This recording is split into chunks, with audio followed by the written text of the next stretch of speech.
Bismillahirrahmanirrahim. Alhamdulillahirabbil alamin wassalatu wassalamu ala asyrafil anbiya'i wal mursalin wa ala alihi wa sahbihi ajma'in. Subhanaka la ilma lana illa ma 'allamtana innaka antal alimul hakim. Rabbi shrah li sadri wa yassir li amri wahlul 'uqdatam min lisani yafqahu qawli. Amma ba'd. Alhamdulillah ala ni'matil Islam, alhamdulillah ala ni'matil iman wa kafa biha min ni'mah. Alhamdulillah, segala puji bagi Allah Subhanahu wa taala yang memberi kita nikmat Islam iman, memberi kita nikmat sehat sempat, memberi kita berbagai macam kenikmatan. Terlebih lagi kita diberi kenikmatan untuk selalu dan selalu mengkaji firman-firman Allah Subhanahu wa taala, kalam atau kalimat-kalimat yang Allah Subhanahu wa taala turunkan kepada lisan Nabi kita Nabi Muhammad sallallahu alaihi wasallam dengan cahayanya, dengan hikmahnya, dengan syariatnya, dengan keindahan kalimat-kalimat yang ada di dalamnya, dengan segala macam berkah dan juga sesuatu yang indah yang Allah Ta'ala simpankan di dalam Al-Quran yang akan menjadi bekal manusia selamat sampai akhir zaman nanti, yang akan membuat manusia selamat sampai masuk ke dalam kubur mereka, yang akan membuat mereka menjadi berbangga dengan apa yang pernah mereka lakukan di atas muka bumi ini. Karena ketika kita bersandar kepada Al-Quran, itu menandakan kita bersandar ila ruknin syadid, kepada tiang yang paling kokoh. Kita bersandar kepada sesuatu yang paling kuat. Kita bersandar kepada sesuatu yang tidak mungkin menyesatkan kita, yang tidak akan mungkin membuat kita ini kecewa. Tapi ketika kita menyandarkan diri kita kepada sesuatu yang lainnya, sesuatu selain yang bersambung kepada Allah Ta'ala, selalu lemah, selalu rapuh, selalu gampang patah. Manusia akan jatuh dan ikut di dalam kehinaan ketika mereka menyandarkan dirinya kepada sesuatu yang semacam itu. Orang menyandarkan dirinya dengan kekuatan dirinya. Dengan saya masih muda, saya dengan kekuatan saya dengan kehebatan saya. Apa mereka nggak ingat kalau dulunya dia anak kecil yang lemah juga, mau makan harus ditulangi, mau jalan ditatih dulu, sampai mereka kuat tulangnya, kuat badannya, kuat semua yang ada pada dirinya, sehingga mereka merasa sombong dengan perkara tersebut. Dan suatu saat nanti hal yang semacam itu akan dikembalikan lagi kepada Allah Ta'ala, kepada asalnya. Ila ardalil umur, manusia akan dari lemah, semakin kuat sampai di puncak kekuatannya. Itu biasanya hanya bertahan di usia 30-an aja. Nanti masuk usia 40 wes mudun neh Bu nggih. Makanya saya tahu yang kakinya pindah sana, pindah sini, gelucur sana, gelucur sini. 40 tahun ke atas. Kok semakin sering pindah-pindahnya? 50 tahun ke atas. Seketok kabeh. Jadi istilahnya manusia itu seperti itu. Ketika nyandarkan dirinya dengan kekuatan dirinya, kita akan melemah. Ketika kita menyandarkan diri kita dengan harta kita, betapa sering harta itu tidak dapat digunakan sama sekali walaupun kita megang dengan duit tersebut. Saya kemarin Bu ketika umroh, sebelum berangkat umroh mampir ke Hadramut dulu. Mampir ke Hadramut karena di Indonesia sibuk persiapan acaranya Ustazah Halimah, banyak sekali persiapan saya yang keteteran.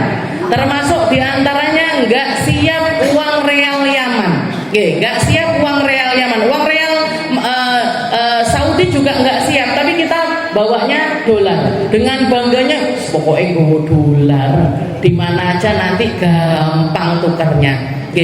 Begitu nyampe Hadramut, kita bilang sama supir yang nganterin kita ini tadi, supir yang nganterin kita ini tadi, Pak Syekh nanti mampir ke bank dulu. Masuk ke satu bank, kita mau tukar duit real Yaman, ditolak. Pergi ke satu bank lagi, tukar lagi, ditolak lagi.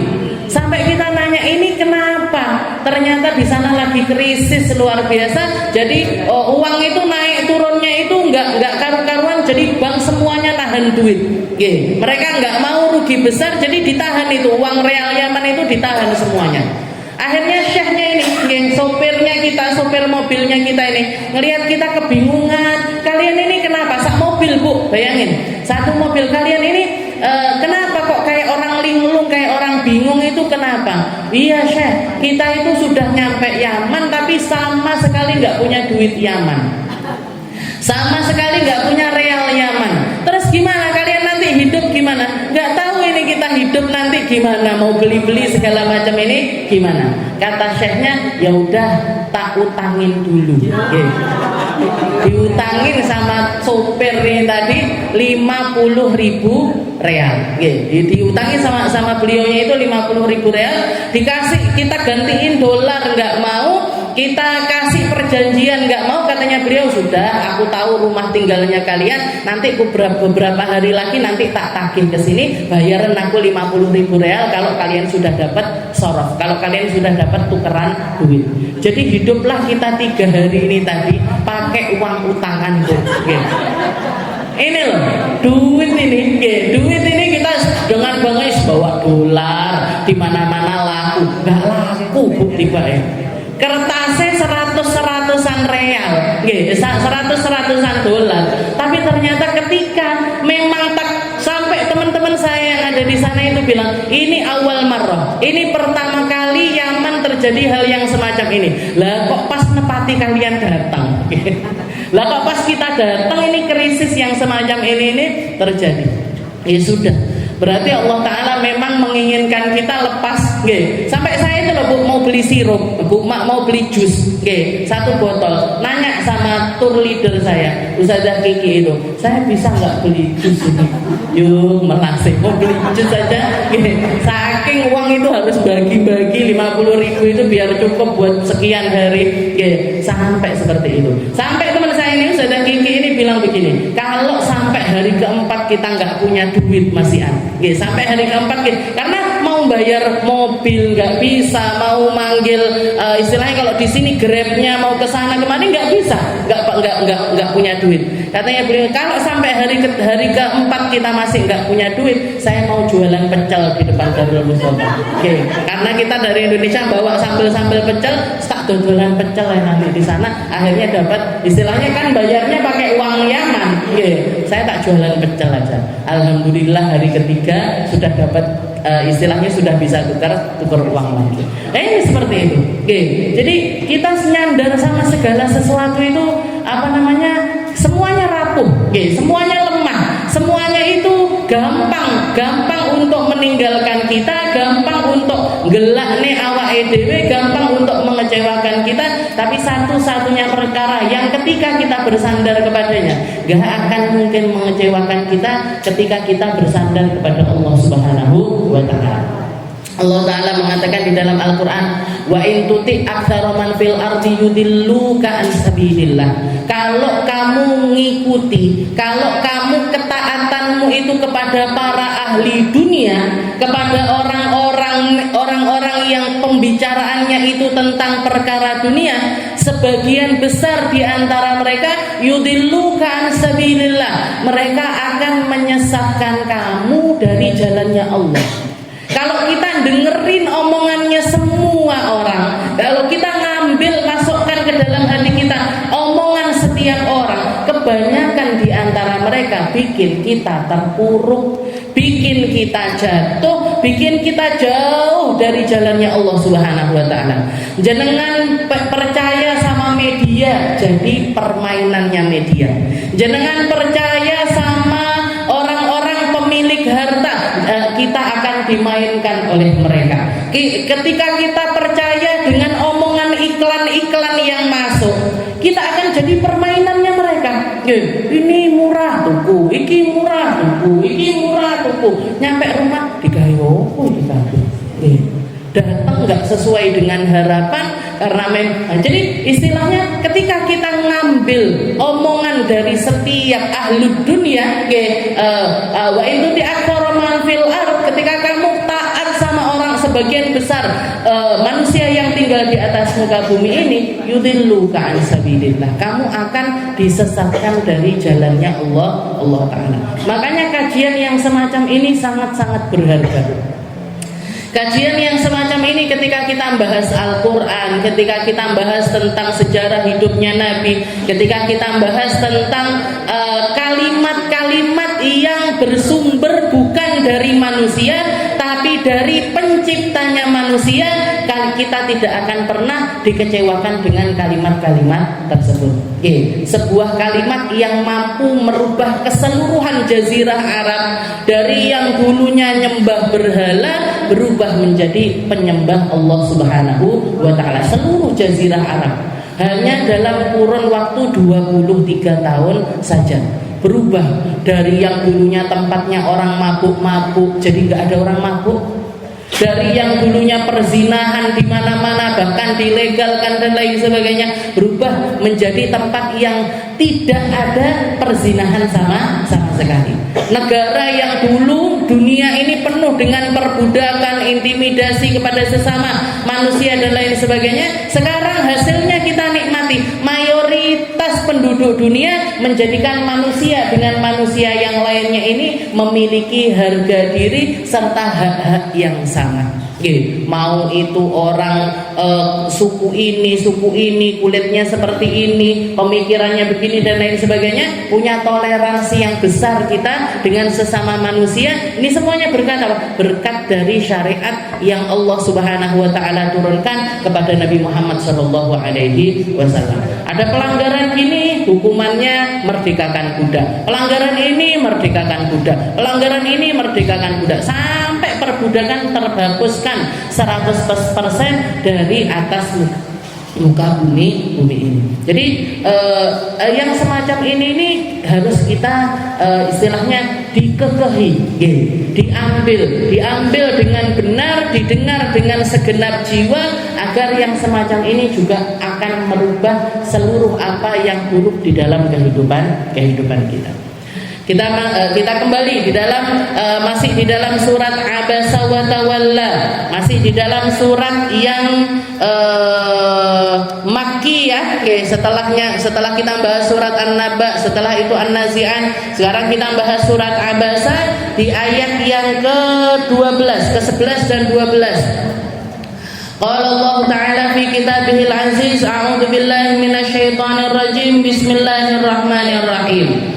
Kalla innaha tadhkirah faman syaa'a dzakarah fi suhufin mukarramah marfu'atin mutahharah bi aidi safarah kiramin bararah.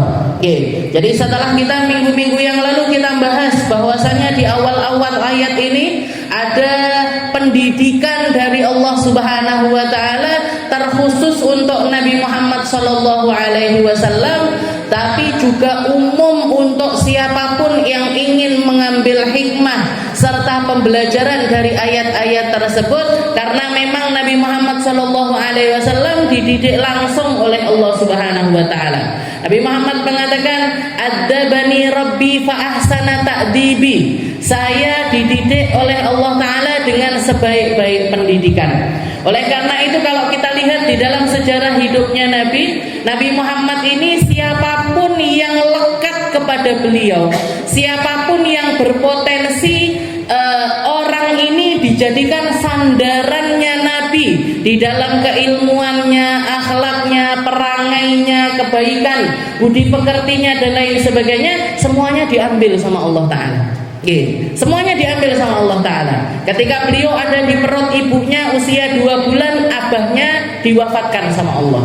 Kenapa? Agar orang-orang tidak ada persepsi, gak salah Muhammad ini sehebat ini karena bapaknya adalah orang yang sehebat itu.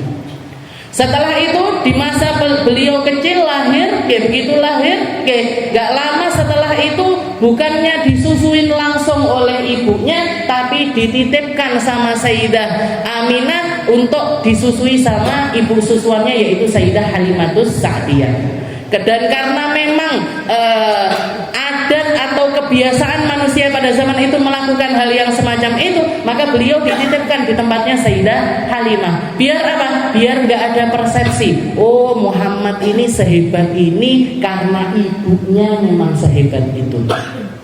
Walaupun memang tetap ada andil pendidikan dari ibunya, tapi sebagian besar waktu hidupnya Nabi justru malah bersama Sayyidah Halimah. 2 tahun beliau berada di tempatnya Sayyidah Halimah. Itu pun Sayyidah Halimah masih minta perpanjangan waktu lagi dari Sayyidah Aminah. Dikatakan ketika beliau melihat, Sayyidah Halimah ini melihat keberkahan yang dibawa sama Nabi, barokah yang dibawa sama Nabi, hewan-hewan ternaknya jadi hewan ternak paling banyak, kebun-kebunnya menjadi kebun yang paling sering berbuah. Bahkan dikatakan kebun kurmanya Sayyidah Halimah itu, kalau orang-orang satu Bani Sa'ad itu mereka panen setahun sekali, di kebunnya Sayyidah Halimah itu bahkan bisa 2 bulan 3 bulan sekali panen. Jadi terjadi keberkahan yang luar biasa, sehingga begitu waktunya nyampe, waktunya selesai susuan itu 2 tahun sempurna, Nabi Muhammad disusui sama Sayyidah Halimah. Sayyidah Halimah bawa Nabi Muhammad kecil ini, dibawa di depan Sayyidah Aminah. Setelah itu beliau ngerayu-ngerayu, wahai Sayyidah Aminah, biarkan Muhammad ini saya bawa lagi, tak openane wes sampai gede ritek, gak usah dibayar saya gak apa-apa, gak usah dikasih upah saya gak apa-apa, saya sudah selesai nyusuin dia, tapi saya seneng ngopeni Muhammad ini. Dibawa lagi sama, diizinkan sama Sayyidah Aminah. Setelah itu dibawa lagi ke tempatnya Sayyidah Halimah. Dapat beberapa bulan terjadi haditsatu syaqqus sadr. Terjadi kejadian di mana Nabi Muhammad itu dibelah dadanya sama malaikat. Dan waktu itu dikatakan Nabi Muhammad lagi main-main sama anak kecil-kecil sebayanya, termasuk salah satu putranya Sayyidah Halimatus Sa'diyah. Putranya Sayyidah Halimah ikut main-main sama Nabi Muhammad. Datang 2 orang laki-laki, yang satu bawa semacam baskom seperti itu, bawa qadah min zahab. Jadi bawa wadah yang terbuat dari emas. Setelah itu mereka berdua ini datang, ngelihat Nabi Muhammad kecil ini diambil, jadi ditarik sama 2 laki-laki tersebut, ditelentangkan, mereka ngambil pisau, langsung dibelah dadanya.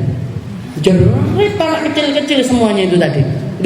Mereka semuanya pulang ke rumah orang tuanya masing-masing sambil berteriak, "Qutila Muhammadan, qutila Muhammad." Muhammad terbunuh, Muhammad terbunuh. Ada orang belah dadanya Muhammad. Semuanya panik. Semuanya panik, termasuk Sayyidah Halimah. Sayyidah Halimah langsung ketika dengar perkara yang semacam itu, ditarik sama, di mana tempatnya, di mana? Dibawa, digiring sama anaknya, dibawa ke tempatnya Nabi Muhammad. Nabi Muhammad sudah duduk dalam keadaan pucat pasi, pucat sekali Nabi, tapi dadanya sudah kembali seperti sedia sekali. Ditanya sama Sayyidah Halimah, wahai Muhammad, gimana ini tadi kejadiannya gimana? Iya, datang 2 orang laki-laki, tahu-tahu dia dudukkan saya, setelah itu menelentangkan diri saya, dan mereka berdua membelah dada saya. Setelah itu mereka mengambil sesuatu dari dalam dada saya, dan mereka mengatakan, ya Muhammad, hadza hadduka minasyaiton. Wahai Muhammad, ini adalah bagiannya setan yang ada di dalam diri setiap manusia, termasuk diri kamu. Ini bagianmu, bagian penguasaannya setan di dalam diri kamu itu ini. Setelah itu dicuci di dalam wadah itu tadi, ternyata isinya adalah air, dicuci di tempat tersebut, dikembalikan lagi ke tempatnya, diusap dan kembali seperti sedia kala. Balik lagi, nggak ada lukanya. Maka dikatakan sejak saat itu Sayyidah Halimah ini mikir, aduh, takutnya nanti ada apa-apa lagi, takutnya kejadian yang sama. Yo nek selamat nek enggak. Tanggung jawab saya. Maka dikembalikan ke tempatnya Sayyidah Aminah. Sayyidah Aminah ganti heran, kemarin kamu beberapa bulan yang lalu kamu yang ngerayu-ngerayu saya aku untuk ngopeni Muhammad. Lah kok sekarang dibalik nih, nggih. Lah kok sekarang kamu kembalikan. Dirayu-rayu sama Sayyidah Aminah, baru Sayyidah Halimah ngaku, iya, terjadi kejadian seperti ini beberapa hari yang lalu. Maka Sayyidah Aminah mengatakan, ya Halimah, wahai Halimah, putraku ini bukan putra biasa. Anakku ini bukan anak yang biasa-biasa saja.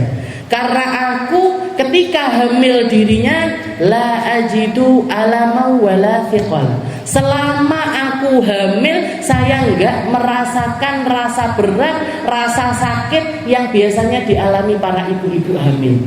Ndak mual, ndak muntah. Hanya saja yang jadi perbedaan, aku tahu kalau diriku ini hamil, rufi'a anil haidah. Haid yang biasanya datang setiap bulan ini enggak datang. Itu aja tandanya. Selain itu aku enggak pernah merasakan sakitnya orang hamil. Bahkan rasa berat aja enggak ada sama sekali.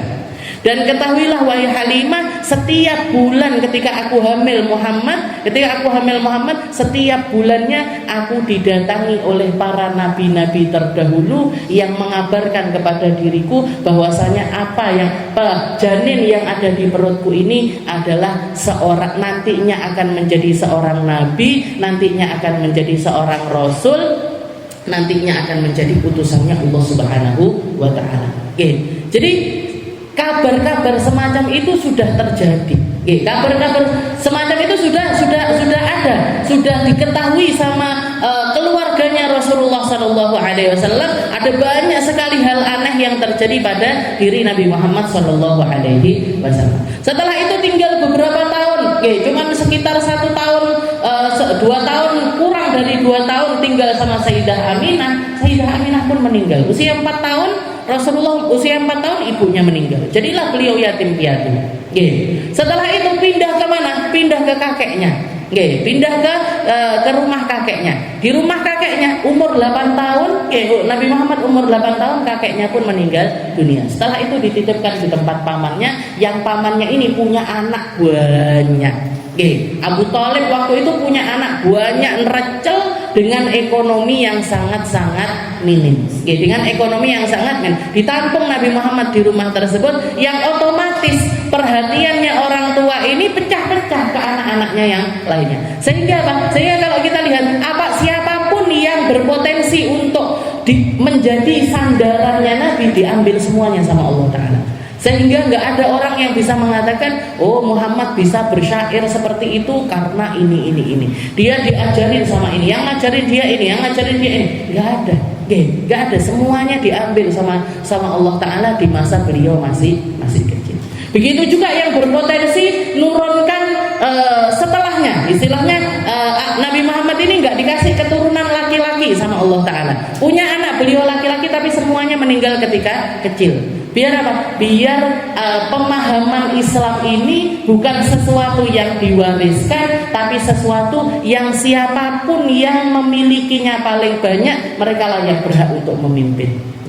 Tapi kalau misalkan Nabi Muhammad punya anak laki-laki, otomatis kayak raja-raja itu, rajanya mati, pindah ke anaknya mati, pindah lagi ke anaknya, terus seperti itu. Tapi agama Islam nggak seperti itu. Makanya diambil semuanya anak laki-lakinya oleh Allah Subhanahu wa taala, sehingga ketika Rasulullah wafat, yang dibaiat adalah orang yang paling pantas untuk mengambil kursi kepemimpinan, yaitu Sayyidina Abu Bakar, diteruskan Sayyidina Umar, diteruskan Sayyidina Utsman dan selanjutnya. Jadi dikatakan di sini Allah Ta'ala mengatakan, kalla innaha tadhkirah faman syaa'a dzakarah. Ketahuilah, la taf'al mithla dzalik. Wahai Muhammad, jangan kamu ulangi apa yang pernah kamu lakukan yang semacam itu. Ini adalah sebuah peringatan untukmu, sebuah peringatan untuk Abdullah bin Ummi Maktum. Kalla innaha tadhkirah faman syaa'a dzakarah. Juga para ulama mengatakan ayat-ayat Al-Quran, firman-firmannya Allah Ta'ala, semuanya isinya adalah mau'idah. Semuanya isinya adalah nasihat-nasihat yang berlaku untuk siapapun juga. Faman syaa'a dzakara, maka siapa yang pengen ngambil nasihat belajar dari Al-Quran silahkan, enggak juga enggak apa-apa. Kalian enggak mau dengerin Al-Quran enggak masalah. Kalian enggak mau baca Al-Quran enggak masalah. Kalian enggak mau menghafal Al-Quran enggak masalah. Enggak rugi Allah Ta'ala ketika kita enggak berinteraksi dengan Al-Quran. Tapi ketika kita mengambil Al-Quran untuk jadi penasehatnya kita, itu yang akan memuliakan hidup kita, yang akan mengangkat derajat kita, yang akan membersihkan dosa-dosa kita, yang akan menjadikan kita ini hamba-hamba mulia, bukan cuma di sisi manusia tapi di sisi Allah Subhanahu wa Ta'ala. Kalla innaha tadhkirah faman syaa'a dzakara. Makanya ibarat-ibarat di dalam Al-Quran atau nasihat-nasihat di dalam Al-Quran itu semua orang, siapapun kita, ketika kita membacanya, setiap orang punya pemahamannya masing-masing. Setiap orang punya feel-nya masing-masing. Semua orang punya kliknya masing-masing. Ayat ini kok pas banget buat aku ya. Ayat yang ini sesuai sekali buat saya. Saya lagi butuh banget dengan nasihat-nasihat yang semacam ini. Dengan berbagai macam background masalahnya kita. Ada di antara kita yang diuji dengan sakit, ada di antara kita yang diuji dengan harta, ada di antara kita yang diuji dengan anak-anak, ada yang diuji dengan pasangan, ada yang diuji dengan lingkungan, ada yang diuji dengan murid-murid, ada yang semua di antara kita punya ujiannya masing-masing. Tapi ketika kita mengembalikan diri kita untuk dinasihati sama Al-Quran, semua apa yang ada di dalamnya akan sesuai untuk kita. Itu mukjizatnya Al-Quran. Mukjizat. Makanya dikatakan mukjizatnya Nabi Muhammad yang terbesar itu bukan membelah bulan, bukan.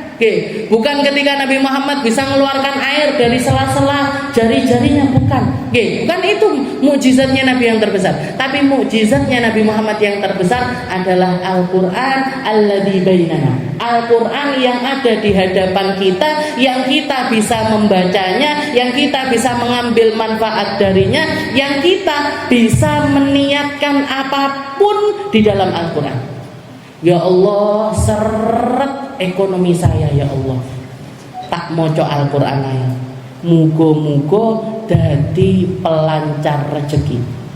Dengar ceramah, kalau mau dilancarkan rezekinya sama Allah Ta'ala, yang rutin baca surat Al-Waqiah, akhirnya ngamalin Al-Waqiah. Ya Allah, kok sulit saya ini buat memahami kehidupan, ngambil dari Al-Quran. Ya Allah, saya takut sekali sama adab kubur, baca surat Al-Mulk. Ya Allah, saya pengen harmonis sama pasangan saya, baca surat Ar-Rahman. Ya Allah, saya pindah rumah, saya membaca apa ya? Baca Yasin. Apalagi Yasin, 5 quri Allah. Mau dipakai, diniatkan buat apapun bisa. Karena dikatakan apapun wasilah likulli syai'in qalb wa qalbul Quran surat Yasin. Semua makhluknya Allah Ta'ala itu punya hati, dan hatinya Al-Quran itu adalah surat Yasin. Jadi semua orang, apapun lagi sakit, nyari obat dari Al-Quran. Berapa banyak orang dapat obat dari Al-Quran? Berapa banyak orang disembuhkan sama Allah Ta'ala lewat perantara Al-Quran? Berapa banyak orang ujiannya itu lepas berkah dari Al-Quran? Jadi ada satu orang di zamannya Nabi Muhammad SAW, namanya Sayyidina Jubair bin Mut'im. Jadi Sayyidina Jubair bin Mut'im ini, beliau waktu itu mendengarkan Nabi Muhammad sholat baca Al-Quran. Sholat, Rasulullah di dalam sholatnya itu baca Al-Quran, yang dibaca surat At-Tur. Yang dibaca surat At-Tur. Dikatakan, dan waktu itu beliau ini masih dalam keadaan kafir. Dengerin Rasulullah baca, ketika Rasulullah nyampe ke ayat am khuliqu min ghairi syai'in am humul khaliqun.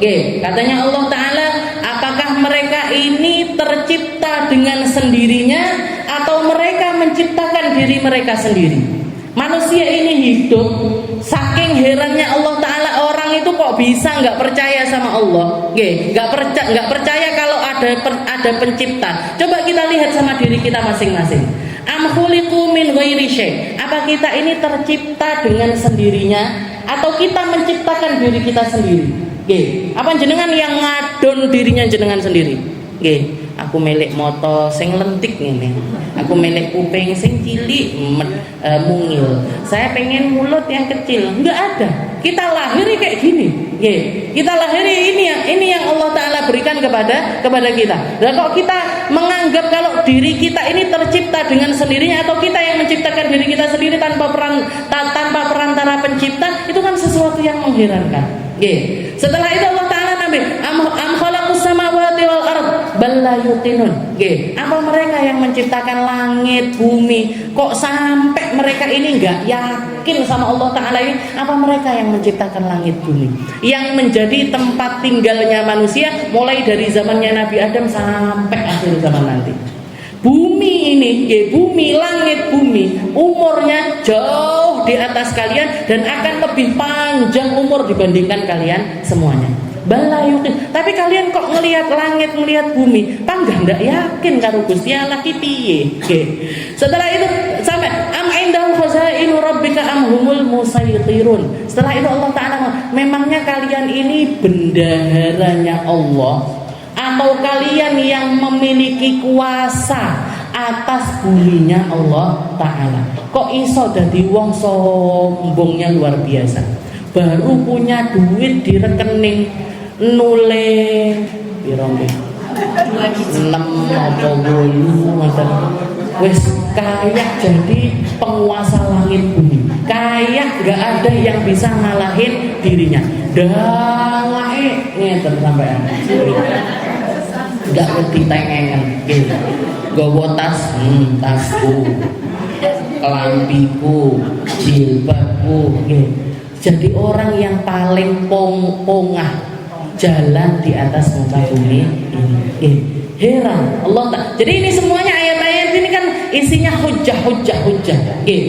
Istilahnya kita itu dicekoki sama Allah Ta'ala pemahaman yang benar tentang pencipta kita. Dikatakan Jubair bin Mut'im ini ketika mendengarkan ayat-ayat tersebut, katanya dia lama sami'tuhu kada qalbi ayatir.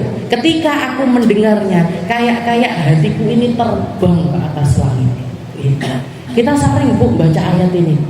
Sering apa baca? Kita sering baca ayat-ayat Al-Quran, tapi pernah nggak punya perasaan kayak hati itu terbang ketika dengerin ayat-ayat tersebut? Nggak nyampe kita. Kenapa? Ya karena kita istilahnya belum istilahnya rasa. Dan ini para ulama mengatakan, kamu sama Al-Quran, interaksimu dengan Al-Quran, bacaanmu dengan Al-Quran, cari yang sampai bikin hatimu itu terbang menuju Allah Subhanahu wa Ta'ala. Ini orang kafir. Bedanya sama kita, dia ngerti bahasa Arab, ketika mendengarkannya langsung memahaminya. Begitu dengar ayat-ayat, 3 ayat cuma 3 ayat, katanya dia lama sami itu, ketika aku mendengarkannya kada qalbi ayatir, hatiku ini terbang naik ke atas langit, dan saya nggak butuh waktu lama untuk langsung mendatangi Nabi Muhammad SAW dan langsung mengikrarkan asyhadu alla ilaha illallah wa anna muhammadar rasulullah. Saya dulu ketika di Hadramaut itu banyak ketemu mu'alaf, banyak ketemu orang New Zealand masuk Islam, banyak orang ketemu orang Meksiko, Amerika dan lain sebagainya. Mayoritasnya mereka, ketika saya tanya, kalian ini masuk Islam alasannya apa? Kata mereka, karena saya dengar surat Al-Ikhlas. Surat langganan jenengan itu loh. Langganan banget kan? Duhaan Al-Ikhlas, tahajud ya Al-Ikhlas. Kadang-kadang sampai lali, kayak otomatis. Waladhdallin amin bismillahirrahmanirrahim qul huwallahu ahad. Saking langganannya. Itu ayat surat langganannya kita itu mayoritas orang-orang mu'alaf itu masuk Islam, memutuskan untuk masuk Islam karena surat tersebut. Mayoritas karena surat, katanya mereka karena ayat-ayat ini, surat ini melepaskan semua kegundahan yang selama bertahun-tahun itu menjangkiti hati saya. Saya nggak pernah percaya ada Tuhan dari manusia, saya nggak pernah percaya. Karena kalau manusia mesti pernah ngantuk, pasti pernah tidur. Nggak mungkin ini alam semesta ini diciptakan sama manusia, nggak mungkin. Nggak mungkin ini semua yang bisa kita lihat ini pasti adalah ciptaan, dan semua ciptaan ini pasti ada penciptanya. Dan itu mereka unek-unek itu lepas ketika mereka membaca surat Alif. Qul huwallah. Katakan wahai Muhammad, huwa Allah as-samad. Huwa Allah ahad. Katakan wahai Muhammad, dia Tuhan yang Maha Esa. Lam yalid wa lam yulad, enggak beranak dan tidak diperanakkan. Walam yakul lahu kufuwan ahad. Qul huwallahu ahad, Allahus samad. As-samad itu artinya yang bergantung kepadanya seluruh makhluk dan dia tidak bergantung kepada siapapun. Semua makhluk butuh kepada Allah, tapi Allah enggak butuh kepada siapapun. Allahus samad, lam yalid wa lam yulad wa lam yakul lahu kufuwan, dan tidak ada yang setara, yang sebanding dengan Allah Subhanahu wa taala. Kalla innaha tadhkirah faman syaa'a dzakarah. Ketahuilah bahwasanya Al-Qur'an ini adalah pengingat kita. Kalau kita butuh nasihat, cari nasihat di dalam Al-Qur'an. Kalau kita butuh penyelesaian, cari penyelesaiannya di dalam Al-Quran. Sayyidina Abdullah bin Alawi Al-Haddad bahkan mengatakan, saya bahkan kalau kehilangan kunci rumah, atau misalkan hewan saya hilang, kuda saya lagi hilang, saya nggak nyari kemana-mana, saya buka Al-Quran, saya nemu. Saya nemu jawabannya di dalam Al-Quran. Kunci hilang, kunci saya hilang, saya nggak nyari kunci kuning tiga. Buka Al-Quran, ketemu nanti jawabannya di mana tempat kunci tersebut. Saking yakinnya para ulama-ulama dulu dengan Al-Quran. Awak dhewe kan juga bingung biduh dhisik. Orang-orang dulu semuanya apapun kembali ke Al-Quran, kembali ke Al-Quran. Kalla innaha tadhkirah faman syaa'a dzakara. Siapapun tapi tetap ini Al-Quran ini akan menjadi pengingat liman syaa'a dzakara, untuk mereka-mereka yang mau mengingat. Yang nggak mau mengingat, yang nggak takut sama Allah Ta'ala, yang nggak beriman sama Allah Ta'ala, mau mereka hatam Al-Quran berapa kali pun nggak akan mendapatkan faedah dari Al-Quran. Sayyidina Abu Bakar sama Abu Jahal itu durasi dengar Al-Qurannya itu mirip-mirip. Sayyidina Abu Bakar As-Siddiq, seseorang yang menjadi sahabat terdekatnya Nabi Muhammad SAW. Orang yang dikatakan kalau misalkan ada urutan manusia paling mulia, Sayyidina Abu Bakar itu tempatnya pas di bawahnya para nabi, para rasul. Setelah para nabi, para rasul, langsung manusia paling utama, manusia yang paling tinggi derajatnya di sisi Allah Ta'ala. Gak ada yang memungkiri. Semua ulama sepakat Sayyidina Abu Bakar. Setelah Sayyidina Abu Bakar, Sayyidina Umar. Baru nanti Sayyidina Utsman, Sayyidina Ali itu ada perbedaan pendapat. Ada yang bilang Sayyidina Ali lebih baik daripada Sayyidina Utsman, ada yang bilang Sayyidina Utsman lebih baik daripada Sayyidina Ali. Tapi kalau Sayyidina Abu Bakar, Sayyidina Umar itu semua ulama nggak ada istilahnya tidak ada perbedaan pendapat di antara mereka. Itu durasi dengerin Al-Qur'annya sama Abu Jahal. Siapa Abu Jahal? Amr bin Hisham. Orang yang paling membenci Nabi dengan segenap jiwa, tapi senengane ngerungok nih Al-Quran. Abu Jahal ini sering ke pergok, lagi muterin rumahnya Nabi sambil nempelin telinganya di dinding rumahnya Nabi. Nyuri denger untuk mendengarkan bahkan dia hafal jadwal tahajudnya Nabi, jadwal ngajine Nabi, hafal itu Abu Jahal. Jadi sukanya itu dengerin ayat-ayat Al-Quran. Bahkan sebagian diantaranya hafal ayat-ayat Al-Quran, tapi dapat julukan Abu Jahal. Kenapa kok dijuluki Abu Jahal? Karena dikatakan dia ini orang yang ngerti, faham, tahu kebaikan dari Al-Quran, tapi memilih untuk tidak mengambil manfaat sama sekali darinya. Karena apa? Karena saking gak terimanya, kenapa kok Nabi Muhammad yang jadi Nabi? Katanya Abu Jahal, saya nggak memungkiri Muhammad itu orang yang baik, amanah, orang yang baik akhlaknya, nggak pernah menyakiti siapapun dan lain sebagainya. Dan aku percaya dengan apa yang diturunkan kepadanya. Saya percaya dengan apa yang diturunkan kepadanya. Tapi yang saya nggak terima, kenapa kok ayat-ayat ini turunnya kepada Muhammad bukan kepada orang yang lainnya? Jadi nopo niku hasud. Hasud sama Rasulullah Shallallahu Alaihi Wasallam, sehingga meskipun dekat sama Nabi, meskipun dengar ayat-ayat Al-Quran, dengan begitu banyaknya kelakuan yang keluar justru ingin menyakiti Rasulullah Shallallahu Alaihi Wasallam. Langganan itu Abu Jahal, setiap kali keluar rumah buang sampahnya bukan dibawa ke tong sampah, dibuang ke teras rumahnya Rasulullah Shallallahu Alaihi Wasallam. Nanti kadang-kadang dia nyebar paku, nyebar sesuatu yang yang lincip-lincip itu dibuang ke depan rumahnya Nabi Muhammad SAW. Itu Abu Jahal. Sampai kalah sama nama aslinya, namanya Amr bin Hisham. Bahkan Rasulullah pernah mendoa, istilahnya minta sama Allah Ta'ala doa, Allahumma izzal Islam bi ahadi umarain.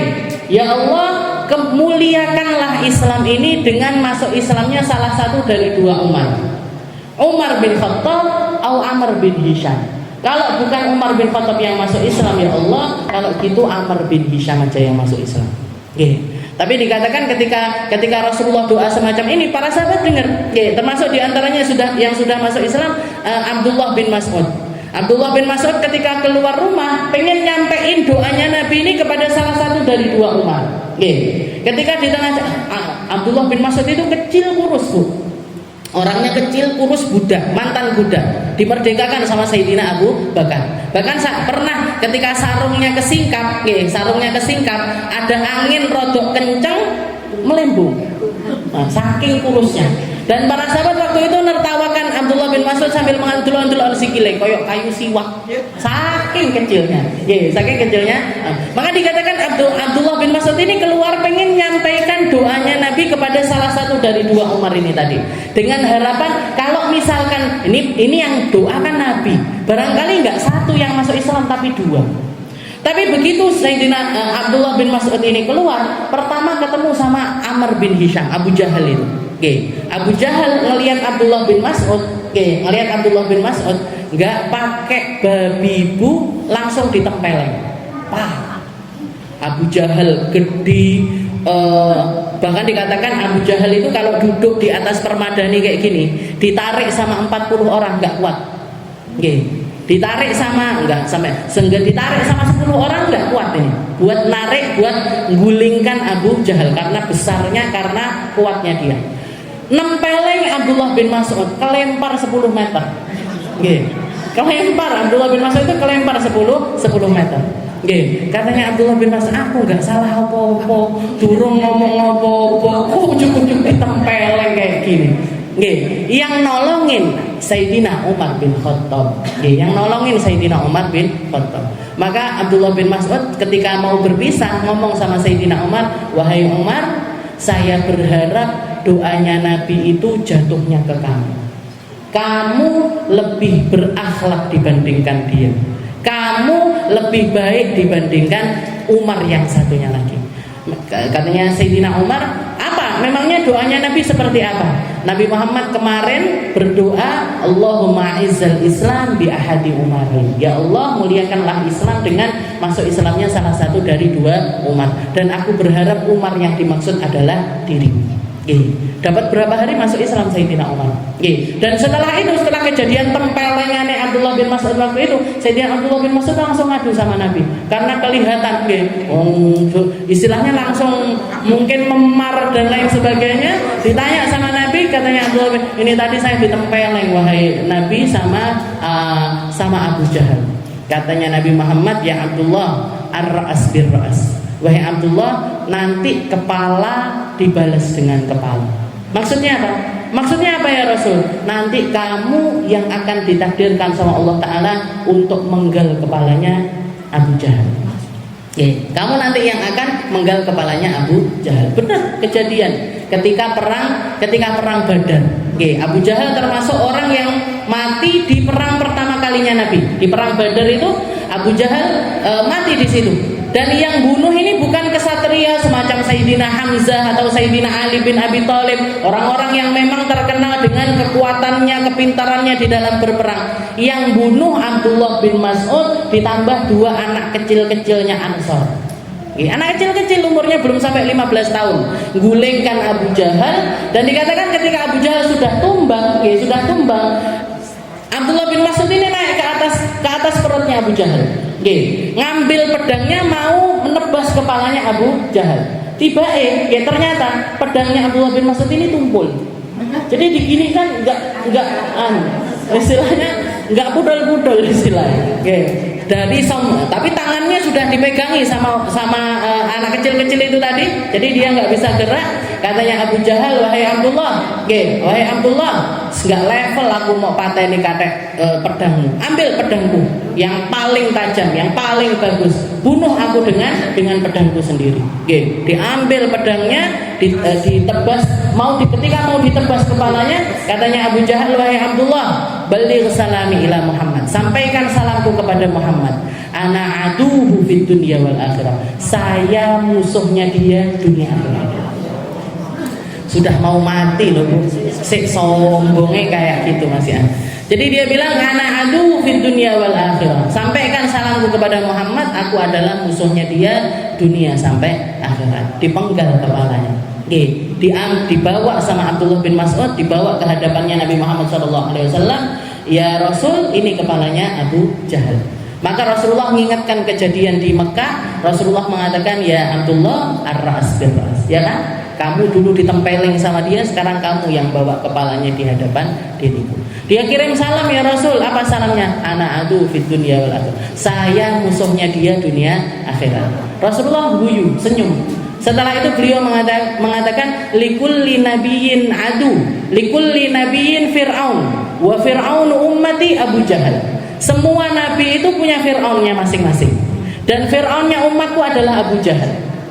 Dan fir'aunnya umatku lebih parah dibandingkan fir'aunnya Musa.